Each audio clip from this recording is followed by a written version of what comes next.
You've broken a lot of records. You'll probably break more records, but the significance of becoming the all-time leader in playoff makes from three-point range when you're at the age you are and kind of still in your prime, what kind of significance does that have, maybe compared to some of the other things you've accomplished?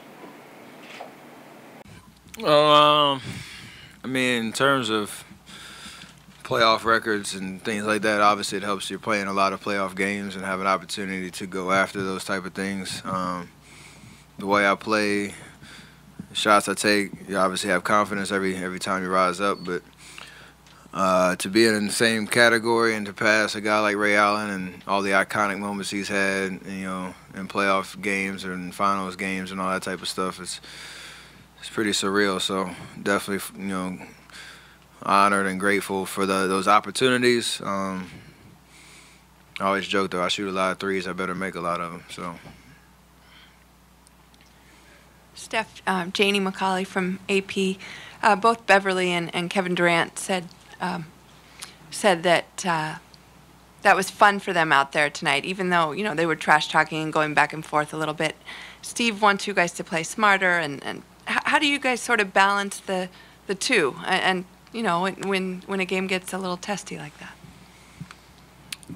We got high IQ individuals on our team, and we know when the leash is a little longer, you can kind of get away with stuff like that. There was a nice competitiveness and intensity out there. Pretty sure if the game was a little closer, with 4 minutes left, K would have had a little bit more constraint, but he wanted to kind of set the tone that the way that they play and how physical they were, and stuff that Pat does, which makes him who he is. We're ready for all of that. So you love the competitive fire. Like playoffs is just it's hard to explain how different it is, and everybody showed up tonight. Tony Harvey, Sacramento Observer. Steph, that first quarter, you didn't get a lot of things going, a couple assists, but the last 3 quarters, that's when you started picking up. Were you just trying to get a feel for the flow after that first quarter? Game ones are always interesting because it's a feeling out process, and everybody comes in with a certain game plan of how to defend us and trying to take, especially me, K, and KD, out of our spots on the offensive end.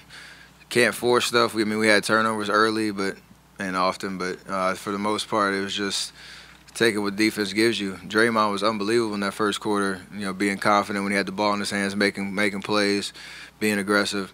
DeMarcus the same. But over the course of 48 minutes, the way that we play, share the ball, continue to move bodies and stuff like that and look for each other, it's kind of hard to key on one of us, the entire game, and we got to take advantage of it. So, every game's different too. So, who knows what'll happen game 2 and beyond. Steph, Brian Benefitemi, KNBR 680. Since Steve became the head coach of the Warriors, you guys are 15-1 in playoff game ones. I know you mentioned that it's kind of a game where you feel each other out, but what's been the key to consistently getting off on the right foot in these playoff series?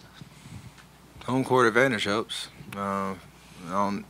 Besides Houston, I think we've been at home for every single one of them. So you got to protect home court, especially in the playoffs. And the energy in the building was amazing. It always is. But you come in with the right attitude. Try not to get distracted by officiating or missed shots. Just play hard.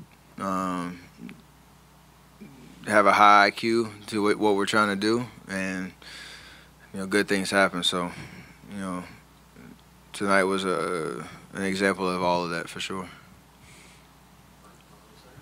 Tomer Zarley from Clutch Points. Steph, about a week and a half ago, Landry had those 5 threes in the first half against you guys. Then he threw KD on him to sort of slow down the flow of their offense. How important is stopping Landry, Shaman, in terms of slowing down their offense? He's a guy that can get hot at any moment, and they run a lot of good sets for him. You got to know where he is at all times. KD's length is great in terms of even if he has a little bit of separation, K can close out pretty quick, and we can switch all over the court and stuff like that. So we did a good job of it tonight. Got to refocus and understand that they're probably going to make some adjustments to try to get him some better looks, and we got to be ready. So K did an amazing job on him. whoever was on him really just made it tough. And even the one shot he made in the fourth quarter, we had a good contest on it. He just made it. So you just got to keep bodies on him. Hey, Steph, Mark Medina, Bay Area News Group. Obviously, the Death lineup has a lot of talent and experience. Did you just use that nickname? Tim uses who's Hampton Death? 5. Who is it? Tim uses Hampton 5. I didn't want to steal that. Oh, it's the same. Yeah. Oh, yeah. Okay. But when Steve went to that in the second quarter, what did you guys do collectively to stop what they were doing? I don't really know specifics. Just we obviously play faster. A lot of different playmakers with the ball in their hands. We got a pick and roll, alley-oop to Andre. You got shooters all over the floor spaced out. And when Draymond's in those playmaking positions, he usually makes the right decision. So defensively as well, we're a little bit more versatile. But, again, that's part of our team and the makeup of this year. We have a lot of different looks that we can go to. And we got to be able to adjust on the fly, when those lineups happen, and just play with confidence and play together. Steph, kind of right in the middle. Phil Barber, Santa Rosa Press Democrat. You hit that one shot from 30 or 32 feet with the defender draped on your back as you were running down court. I'm just wondering, a shot like that, is that totally spontaneous, or as you heat up, are you starting to think about, lengthening the floor a little bit? It's a little bit of both. Like, you don't want to choreograph what you're doing, but obviously if you had a couple go down, the momentum starts to pick up, and you just see the rim a different way. Shout out to the contacts. Steph, it's not every night that you're the leading rebounder of the game and the only guy with double-digit rebounds too. I mean, what does that mean to you to do that on that end of the floor? It's usually not 15, but consistently every night I try to help our bigs out and our team and rebounding the elbows and maybe getting one or two just loose balls on the offensive end, give us the next possession. But tonight I was off the ball defensively a lot in the right positions, and you see the ball in angles and trying to be at the right spot at the right time. And for us, anytime a guard gets a rebound or somebody can just get it and go, it's hard to defend that as well. So I think that's the part that helped us in terms of maintaining possession and getting defensive stops, but then also being able to push, and the wings are running and it starts to speed up our attack a little bit. So it's also fun as well when you can battle with the big guys a little bit and get some boards. How locked into the Masters you going to be tomorrow morning?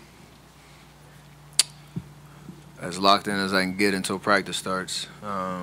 So hopefully, I don't know the timing of it all, when the back nine will start, how close that'll be to when practice starts. But yeah, I'll be locked in for sure. Hoping to see some Tiger magic, to be honest with you. It's exciting for the game of golf when he's doing what he's doing.